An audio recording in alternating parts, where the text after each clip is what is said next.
Quick question, and I want you to sit with it for a second before you answer.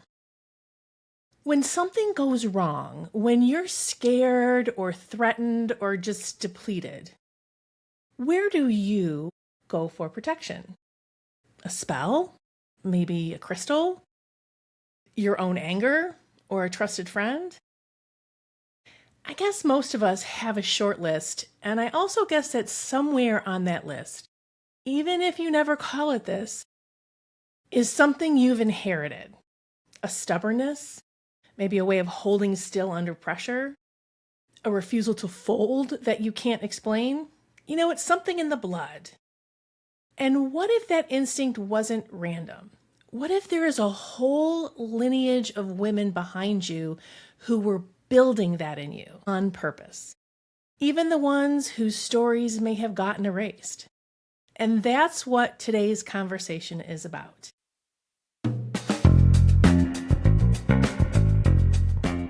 Cairelle Perilloux wrote The Magic in Your Genes and is finishing the Motherline grimoire, which is coming out this year from Wiser. It's a practical grimoire of ancestor magic rooted in the maternal line, which I love.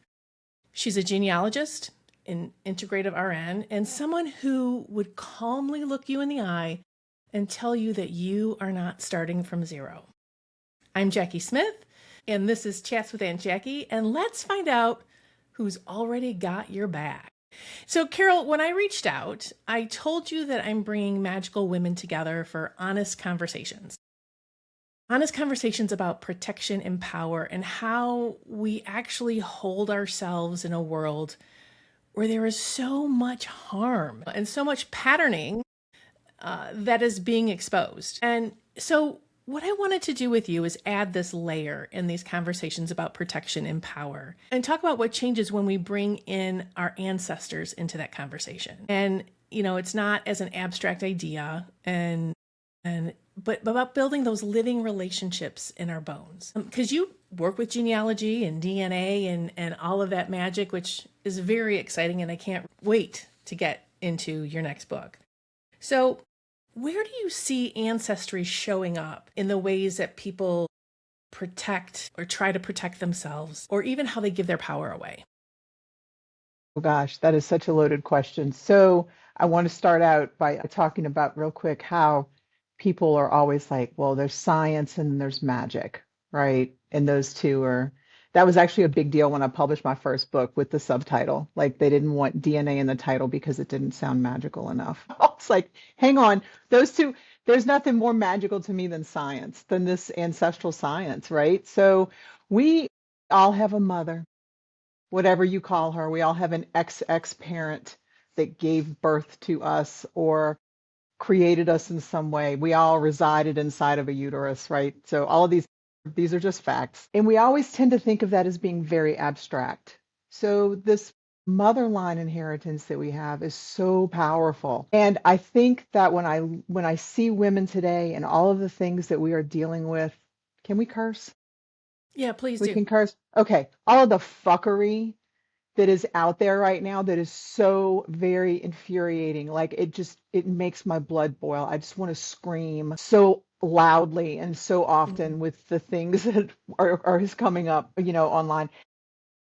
And I have to stop and I'm like, okay, where do I come from and how does that patterning of the women who came before me show up in me today? So we spoke before briefly about this, about how some women are very strong. They're very out there. They're very vocal. They're in the streets. They've got signs. They're online and they're saying, fuck you and get away from me and all these other things. And then we see the women who are very quiet, women who are very meek, women who access power by aligning themselves with people that have this power and therefore kind of seeming to go against themselves. Right. So I thought about this a lot when I was writing Motherline Grimoire about how much my own maternal inheritance affected the way that I come out into the world. I was told growing up that I could be a teacher or a nurse. That's what women did. Those were respectable. And I chose Hmm. nursing because it made more money, which is a terrible thing, but I actually was very good at it and loved it. But my mother was a nurse. My grandmother was a nurse. I come from a lineage of women who were very submissive to husbands. My mother's marriage was practically arranged for her with my father. She was in San Diego. She had big dreams of going to college and in doing these things. And instead, she was told she had to marry my father, and within a month, she was pregnant with me. So I'm my mother's college dream, right? So she sees that through me. So she's always very excited about the things that I do. That I went to college, I have written these books, and I have done these things. But women inherit these patterns because these patterns of being quiet, of being low voiced or doing things on the sly, what I like to call through the back channel, the way we communicate with each other through glances, little notifications. These are survival techniques, right? If you think about the history of women in written history, and probably before that, we have been subjugated to men for forever. Hmm. And my husband always laughs when I say this because he doesn't quite understand what I mean, but women know we have our ways of communicating and getting things done.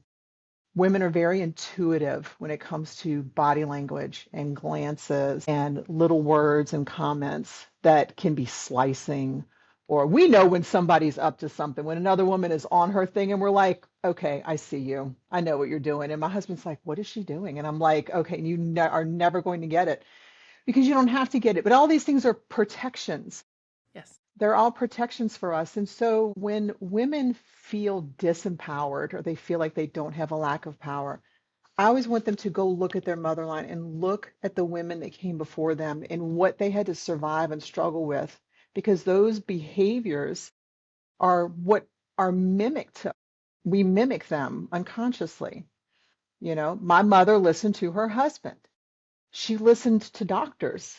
She listened to people who told her nothing's wrong with you. You're not sick. You have anxiety. All your lab work is normal. You're fine. And when you know something is wrong, but the man in charge is telling you there's nothing wrong, and so you're quiet.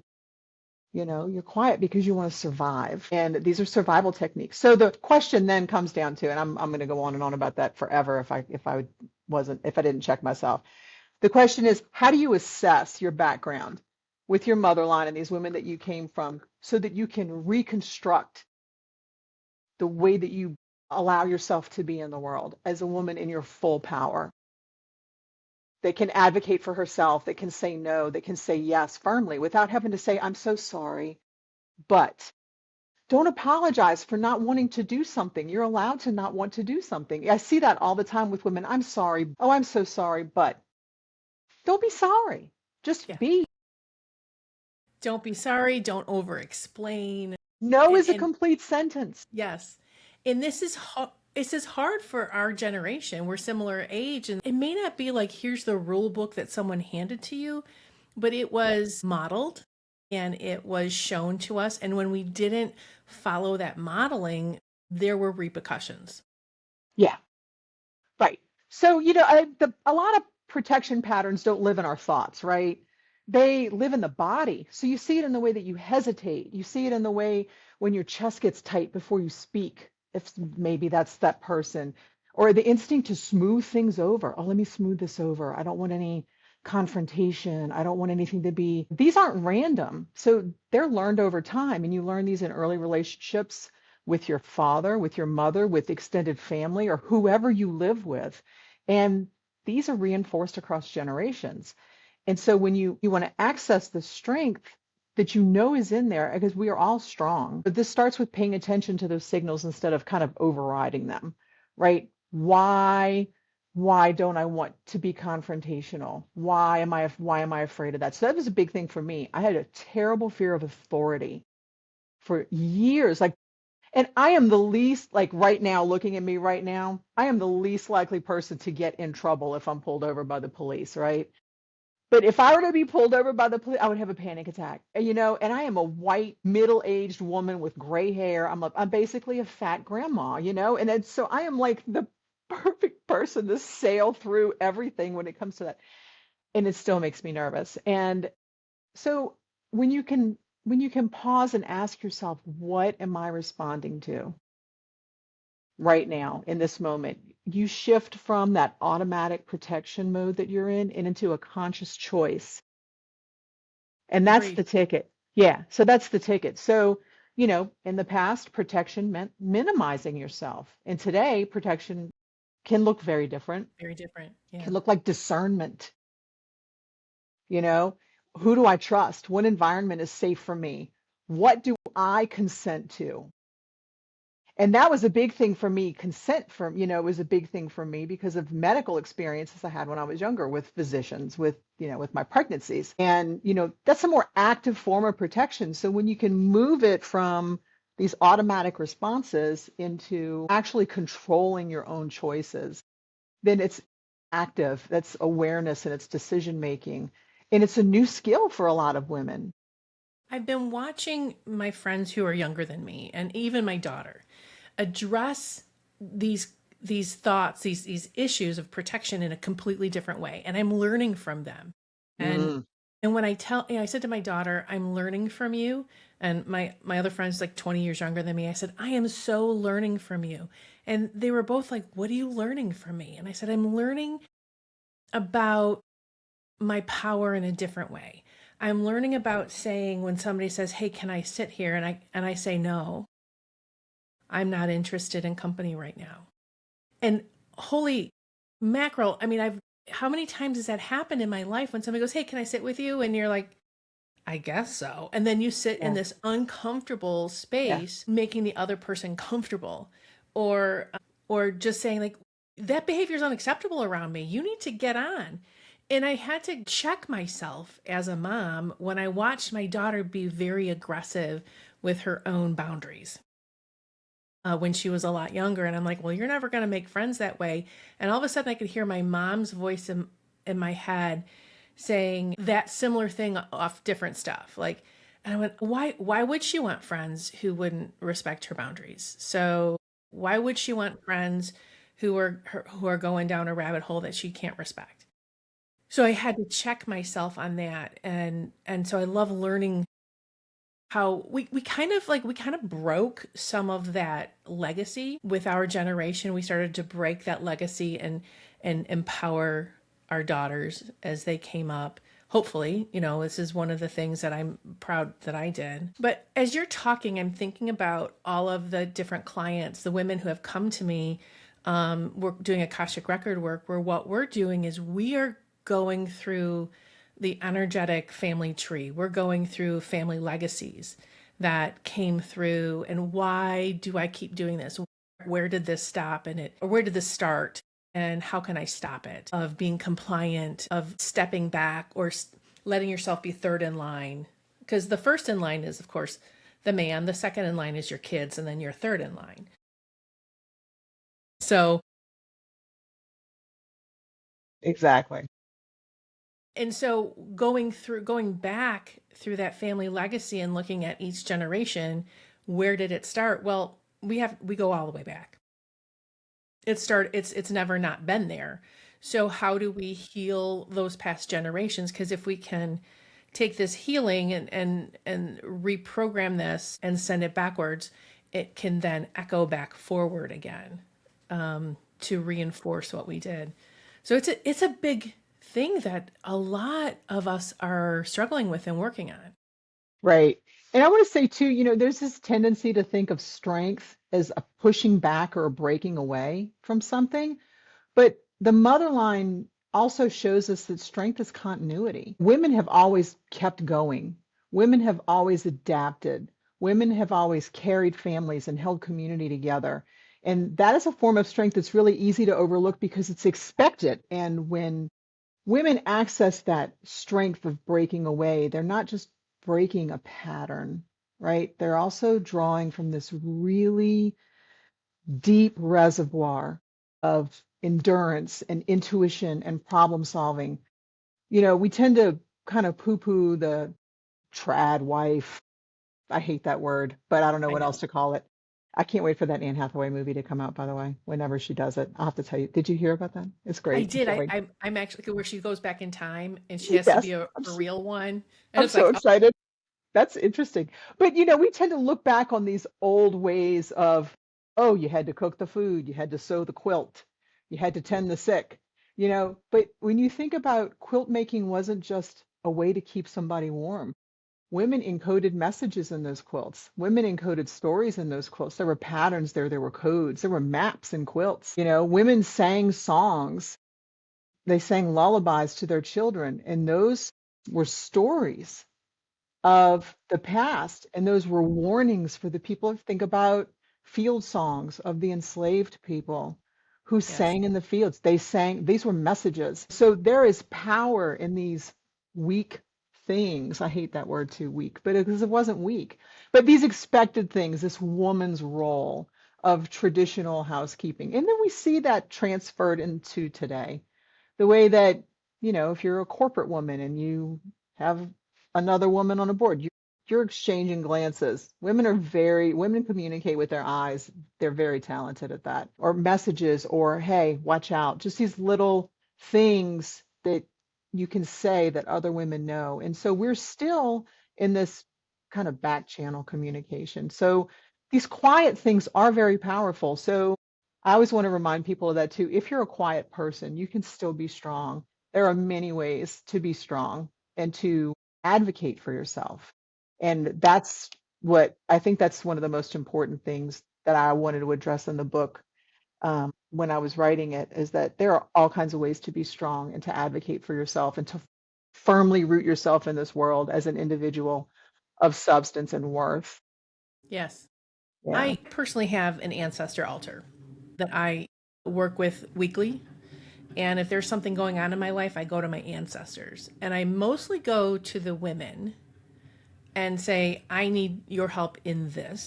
I need the strength. I mean, lately it's been, I need help getting through my grief and getting back to a place of focus.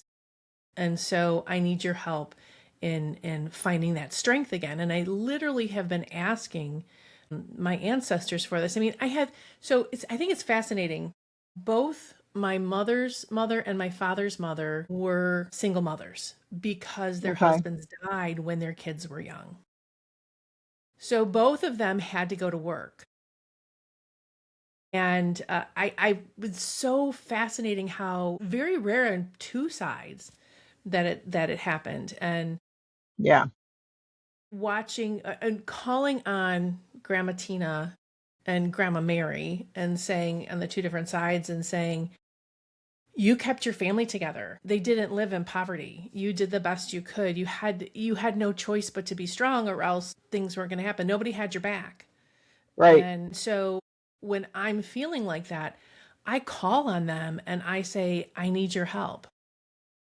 And I ask for them to be present in my life because we're standing on the shoulders of our ancestors. We're here because of all of the work and effort and sacrifice of our ancestors, specifically these women. We're here because of them. And so they have a vested interest in our Right. success. Right. Absolutely. So, and I see that too in a lot of ways that women are drawn to spiritual work or goddess work, heathen, pagan, Wiccan, fairy, the whole umbrella of things. You know, Yeah. so and there's this hidden thread that runs through us that we have access for millennia. We just don't recognize it in today's modern world. And these cycles that we go through as women are also just reflections of this ancestral flow, so to speak, right?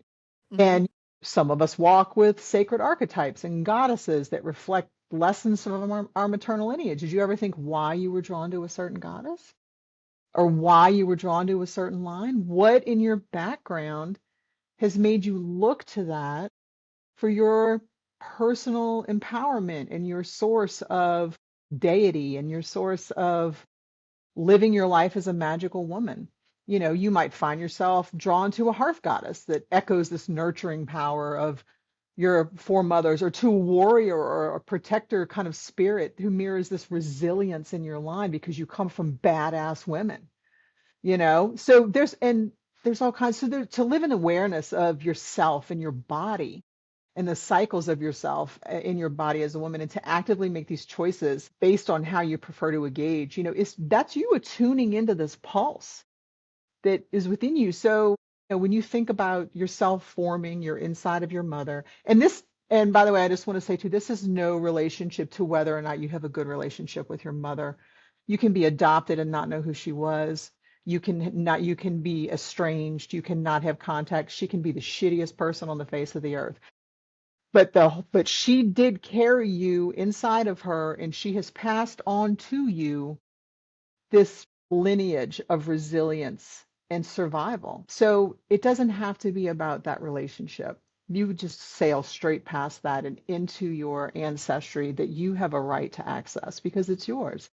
But when you're sitting in there in this, this uterine stew, right? You're sitting in there, and if you are XX/female, and you're the little eggs that are forming in your body, if you choose to have children one day. We lived in our grandmothers for a short period of time as those little eggs, so, and we were in our grandmothers as well. And I just love the concept of that. It's like little nesting dolls. That's how I think of When it. Yeah. in my early witchy days, we were so enamored with past lives. Like, what was I in this life and what was I in this life? And there's like a romance to that, especially if you're dealing with a difficult relationship with your parents or grandparents, Hmm. especially if you're were brought up Catholic and now you're being witchy, you want to break from that. And then yeah, right? It's recovering Catholic here too. So we wanted to break from that, and we wanted to be almost anything but the DNA and the lineage that we had. I just remember those conversations when a bunch of us who were early in our witch days. I don't want to call us baby witches because none of us were babies. We were just young in our knowledge. And and then as I matured in my magical experience and I matured in my self, I realized, sure, past lives are fun. They're unprovable most of the time, and they're romantic, and you can make up whatever you want. Yet, my strength is lying within my ancestry. Absolutely. Absolutely. And it's so, I found it very interesting for the short time when I was on ancestry.com and myheritage.com tracing this back and the different women that I'm related to going back in time. And you can actually learn a lot about what different people went through Mm, and what they were all about. And early on, you were talking about what we did using our strength to maybe comply or be safe. mm. I say the universal we, so maybe our mothers and their mothers. And I was thinking about my grandmother and even her mother, who were French Canadian, so good old lumberjack stock. Uh, but yet, you too. Hello. Look, we might be related. Well, with your last name, my mother's maiden name was Roshan, so much French there. Lord, so much. Yeah.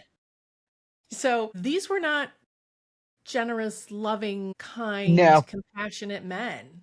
no, These were, not you at do it all. my way. These were drunken lumberjack type men who were just, they came home from working really hard and they wanted everything done the way it Yep. needed to be done. Yeah. And learning that and going, there isn't a good old days as far as that goes. But there is this amazing strength. My grandmother had 7 children, all under the age of 18 when her husband died. 7. And so she opened up a daycare in her house, and that's how she made her money. That's And amazing. isn't that amazing? It is amazing. I love that because women will find a way. And when we Hmm. see a woman who is not finding her way, I think it's important that we guide her. Yes. That's really important. There are a lot of women out there you see, we younger women, but sometimes older women, and they're that are stuck in the patterning of that shh, be quiet.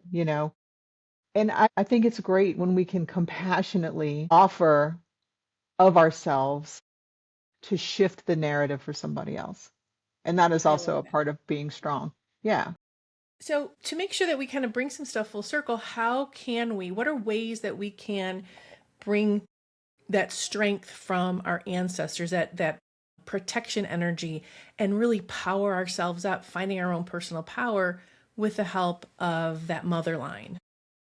So the first thing I always do tell people is, how do you imagine first of all, do you know what your mother line is? A lot of people are confused about that. I think that's the most important question.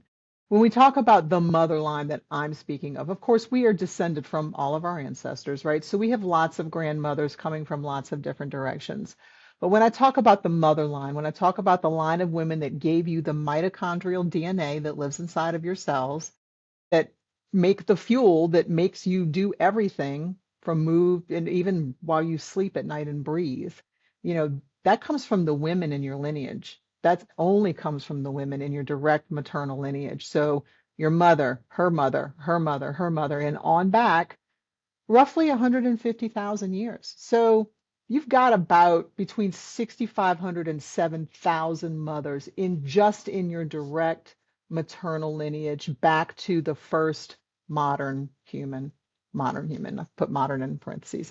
And of course, that's a shifty timeline because archaeologists are going to dig up something next year that's going to overturn everything. Just stop and think for a second about how long that mother line stretches and how really incredible it is that you're even here, number one. So when you sit with that knowledge for a second and imagine this mother line living within you and your body and your spirit and your daily choices, what elements of daily life feel like they could become part of your connection to these maternal ancestors? Is it the job you do? Is it the way you keep your house? Is it the way you speak to people? That when you think about all of the natural elements that might have been a part of your mother line, the things that we utilize as magical women, herbs, oils, fire, water, all of these things that we take for granted that are really basic. Which ones speak to you and how might you work with them in pulling down from these ancestors that element? Are you drawn to any particular intuitive or spiritual practice as a way to listen? Pendulums, tarot, automatic writing, astrology. These are all ways that these things come through us and make us aware of what's sitting inside. So the first thing I would tell you to do is to listen to yourself and what steps forward. What seems unimportant but feels really good to you, but the world's like, yeah, whatever. I don't know. That's your little ear. You have an ear to yourself. So that's the first thing. And then what can you do to bring the mother line into your daily life every day? So you said you have an ancestor altar. I have an ancestor altar. Discover these women. What did they do? How did they live? And for people who don't have access to that information, for people that are adopted or have a disconnect from their maternal lineage, take a DNA test. See the general area these women came from. I love specifically mitochondrial DNA testing because that gives you the haplogroup, which is kind of a collection of people that come from the general same mother line back in the distance. And it kind of gives you an idea where she came from, where that line mutated and popped out at. Like I know mine is in the region of France, Germany. That's my haplogroup letter. And Mine so too. are you Were an we H? related? Are you an H? Yep, I'm an H. Yeah, I knew you were because that's where we're from. So yeah, right. So I am also an H. And I call her Hazel. And and love the science connection because it gives you an actual physical map where you can go look and say, what were the women doing there in this area 300 or 400 years ago? What were their struggles? What were their powers? What were they really good at? So, and it sounds really simplistic because the world is super complicated right now. It's really dangerous. It feels heavy. It feels like we can't bear it. And I think about that some days. I'm like, how do we bear this? How do we bear an online rape academy? How do we bear that? That's why I'm doing these shows. Yeah, and I think about through millennia, really terrible things have happened. Not in the modern context, of course, but really terrible things have happened in the deep past, and women have survived and thrived. and have carried their lineage forward, whether as a birthing mother or as an ancestor of influence, someone who does not have children but provides support and is in the world as a person of substance who affects other people. You are also an ancestor in the making, right? You don't have to physically give birth to be an ancestor. So I remind myself of that. Women have survived and thrived through the worst times imaginable. And so we are going to do that as well. And I would also say to think about what you think your weakest point is. Mine was medical advocacy, which is crazy for a nurse, right? But for myself personally, medical advocacy was tough. So what are some small ways that you can just move forward a little bit and be a little bit stronger for yourself? Can you sit with the discomfort of saying no to somebody? Can you sit with the discomfort of telling a physician, I disagree with that? So can you sit with that? So I think that this is a lot of self-reflection. You know where you're strong and you know where you're weak if you're honest with yourself. Or if you have somebody that is really close with you, do an assessment. Say, look, I want to sit down and I want to have this conversation about me and my strengths and weaknesses because I want to become a more powerful person for my own benefit, not in a power over situation over other people, but in a way to be more of an advocate for myself in this world and for protection. You had a really great conversation with Amy. Amy is so absolutely incredible. She's She is. simultaneously beautiful, brilliant, and terrifying, which is perfect. It's I just know. perfect, right? It's just like anyway, I chat with her on occasion about guns of all things. And I love her. So so that's one way. She is very amazing at personal protection in the physical realm and also the magical realm too, with the botanicals and the plant allies and whatnot. So look around at the resources. Look at Laura Tempest Sackroff. Her art is powerful. She gives you tools to utilize. You feel insecure about this thing, and you go look in her book, and she's got a way for you to draw a personal power symbol to address that thing, whatever I that know. thing is for you. So there are women all over the place that each have their little specialty and each have their little tool to help you become a fuller person. I love you were talking about, the how many generations going back and how many potential grandmothers you have. And it brought something to mind that came up in a session, like 3 sessions in a row. It was so crazy with clients, and I had to go look it up. So I'm with a client, and all of a sudden the mothers came through. Hmm. The mothers wanted to address this, they wanted to work with this. And I'm like, who are the mothers? And then the next day I had another client, and the grandmothers came through, and the next day the mothers came through. And so I said, okay, I got to stop and find out what the mothers are like. Who are the mothers? And other than everywhere, but like specifically what group is almost like they were Valkyrie, and like it's just they were going to take care of business. And so I did Absolutely. my research. The mothers are in the Kabbalah.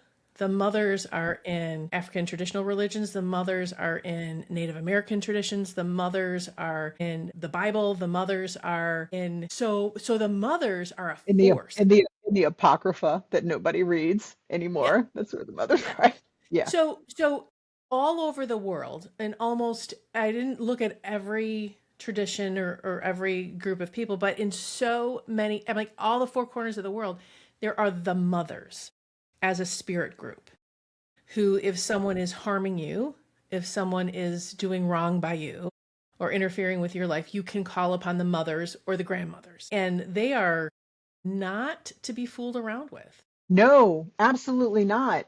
Absolutely not. And that this actually mothers are what started this journey for me. And I've told this little story before about my when my grandson was born. So my daughter had a really complicated pregnancy, and I had already been doing genealogy, right? I had all this genealogy done. Daughter had a complicated pregnancy. She had to have a scheduled C-section. He was early because of this.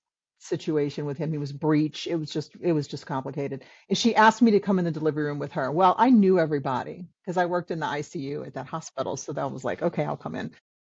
So he comes out, he was born, and she was hemorrhaging, and the baby's like, they don't always cry right away, right? So, but minute, minute 15, minute 30, nothing, silence. And I look over the drape like this, and I see them all doing, I see the little bamboo bag go in and all these things going on. And I was like, and my daughter is looking up at me from the table, like, is everything okay? And I was like, it's all fine. I said, it's fine. It takes a minute sometimes, you know. And all of a sudden, I felt this heat at my back, like something was there. And I realized that I was surrounded. My grandmother was there. I'm going to cry. My grandmother was there. And all of these women were there. And they were my grandmothers. That was my lineage that had showed up to be there when this youngest link in their chain was birthing her own child. And Wow. it just infused me. And I was like, so I'm like, okay, I took in this deep breath and I blew it and I put my hand on her forehead so that she could feel it. And Oh then my he God. started to cry. And then of course I started to cry, and it was just this thing. But in that moment, I understood at a cellular level what I came from and Mm. how long this thread is that goes back in time and what each of those women survived, because giving birth is its own process, right? It is a portal. It is a portal. It And, is. to come through a portal, just to exist as a human being, you have passed through this birth portal, and part of so much power. And tug on that string within your practice, however that manifests for you. Pull on that string and say, I need you here with me. How can I speak to you? How do I contact you? What is the best way for me to have a relationship with you? I want to know you. You're never going to know the names. You can name them, though. That's a big part of my book. You get to name your mothers. You can name them. They don't have to be Grandma X from 6,000 years ago. Give her a name. I love it. What you wouldn't just call it out to a stranger on the street. It's disrespectful. Hey, lady, if you're going to have a relationship with somebody, now I'm not going to call you the same thing that your daughter calls you, or that your partner calls you, or that your sister calls you, but we have a name. I have a name for you, and you respond to it because it's offered to you with respect and with friendship. And so Jackie is the name that I call you, and you respond to that. Name this mother when it's Yes. done with respect and love. And this mother is also the mother of many other people, and they might call her something different. And that's okay. It doesn't have to be an agreed upon name because this is your one-to-one relationship. That's your special name together. That's your special name together. So ask questions. Sit down, light your candle, or whatever you do to create your little sacred space, and ask a question. Get a piece of paper and a pen, close your eyes, take a deep breath, and let them know, I want to know you. I feel like I need to be stronger. How can you help me be stronger? What are these things that I can do? I want to feel protected in this world. I want to walk through the world aware, but unafraid. And as women, we have the absolute fucking right to do that. I'm so tired of being afraid in the dark. I And I know. realize I'm sitting here in this I am literally the witch in the woods now. I'm menopausal. I've got gray hair. I live in a log cabin in the middle of nowhere in the woods. I just need some chicken feet. I'm serious. I want to be, and was afraid to walk out here at night, and I am not afraid anymore. I walk, and I'm cautious because bears, right? But still, I would rather a bear in the woods, literally, a bear in the woods than a man. But that's the thing. So use what you've got. You have it in you. You don't need anybody to hand you a magical formula to have a connection with your own blood lineage. I love this. This is so powerful. Cairelle, before we close off, if somebody wants to get a hold of you or read more about what you're doing, let's plug all the things you have going on. Sure. So I have a book. I actually have it with me right now. I don't know if you can see it, but I have one book Yeah. out. It's called The Hold it Magic up. in Your Genes. The That's so Magic in Your cool. Genes. Yeah, and it is about how to use your general ancestry, your mom's side, your dad's side, whether you're adopted or not. This is not just for people that know their family, but it talks about how to utilize magic with your own DNA. And then I have this book coming out, which I just have a little card right now, called Motherline Grimoire, and that is about your maternal lineage. And it really is, anybody can read it, but it is very heavily slanted toward women because that's where I'm speaking from. But I have a website, Cairelle.com. That's Cairelle.com. And you can contact me through there. And I'm also all over social media as I am Cairelle. It's Yeah, awesome.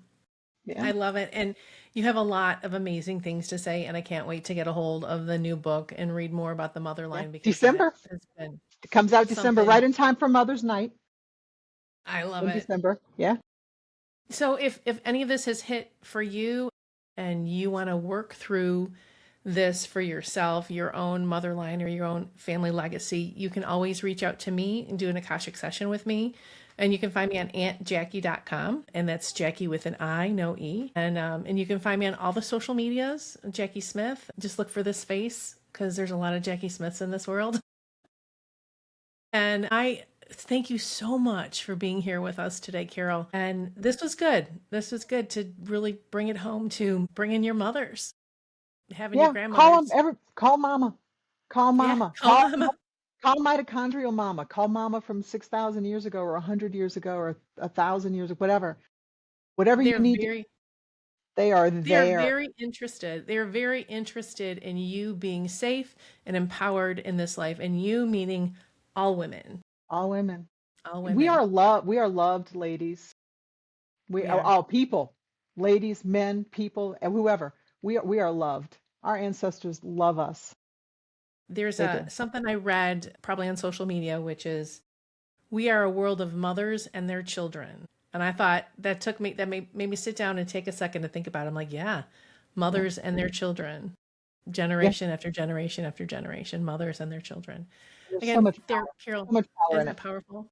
Yeah, it does. Cairelle, thank you so much. And I can't wait to chat with you some more in the future, whether it's here or just, online or on the phone. You have always been somebody I've absolutely adored. Well, thank you. Yeah, we go way back. I know We we go do way go way back. back. Way back. Way And back. yeah, so if you guys are enjoying the show, Chats with Aunt Jackie, please like and subscribe wherever you are, whether it's on YouTube, Apple Podcasts, Spotify, and now on ParaX. So follow me. I know 8 p.m. on Sundays is my ParaX time slot. And so I can't wait to see you guys next time. Thank you so much for tuning in.